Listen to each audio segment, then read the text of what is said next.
बोलता है कि आपको कि मैं हीरो हूं, लोग बोलते हैं कि हीरो जा रहा है, सही है या गलत है?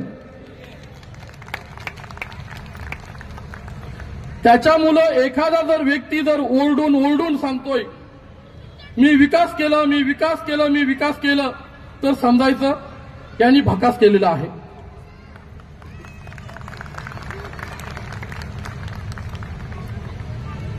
यशस्वी ताईवर जे काय प्रमाणात हल्ला झाला, ज्या गोष्टीमुळे तिला प्राण गमवावा लागला, नावाखालीच्या एका मुलीवर हल्ला झाला, अनेक महिलांचे प्रेत जंगलात इकडे तिकडे सापडत आहेत. मुलींमध्ये महिलांमध्ये भीतीचं वातावरण निर्माण झालेलं आहे. रात्री अपरात्री फिरताना तिला 100 वेळा विचार करावा लागत आहे. अशा आमच्या उरणला भकासाकडे नेऊन तुम्ही विकासाच्या जर गोष्टी करत असाल तर तुम्हाला लाज वाटली पाहिजे.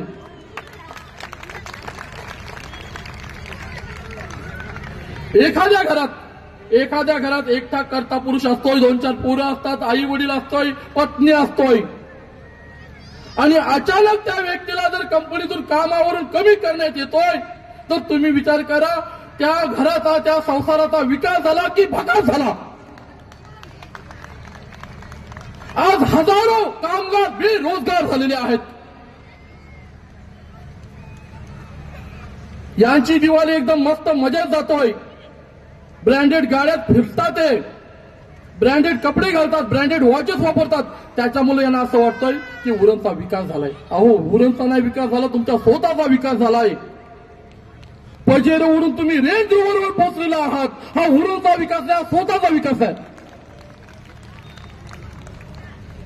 आज सेस सारखा प्रश्न उरण तालुक्यातील शेतकऱ्यांना सतावत आहे.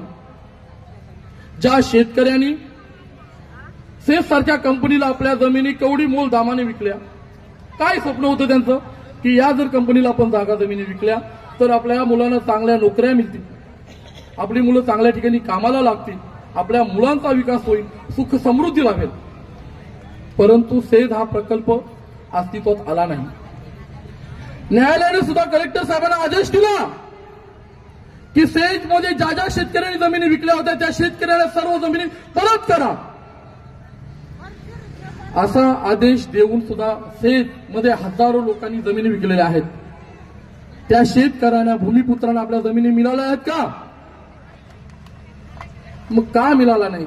कारण हे जे आताचे आजी आमदार आहेत त्यांना असं वाटतंय की सेज मध्ये ज्या शेतकऱ्यांनी जमिनी विकलेल्या आहेत त्या जर जमिनी या शेतकऱ्यांना जर पुन्हा मिळाल्या तर त्यांना समृद्धी लाभेल, त्यांच्याकडे पैसा येईल आणि आपल्यासाठी जे गुलाम झालेले आहेत ते गुलाम होणार नाहीत, आपल्याला पुन्हा आमदार म्हणून निवडून देणार नाहीत, ही त्यांच्यामध्ये भीती आहे. मी त्या आजी आमदाराला दोष नाही देत, तितकेच जिम्मेदार माझे आमदार सुद्धा आहेत. तुमच्या नाकर्तेपणामुळे आज तो आजी आमदार झालेला आहे.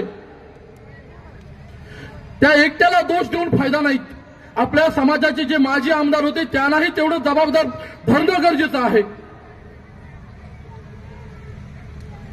अनेक लोकांचे संसार आमच्या पूर्वी भाग असेल, जासई असेल, उद्ध्वस्त झालेले आहेत.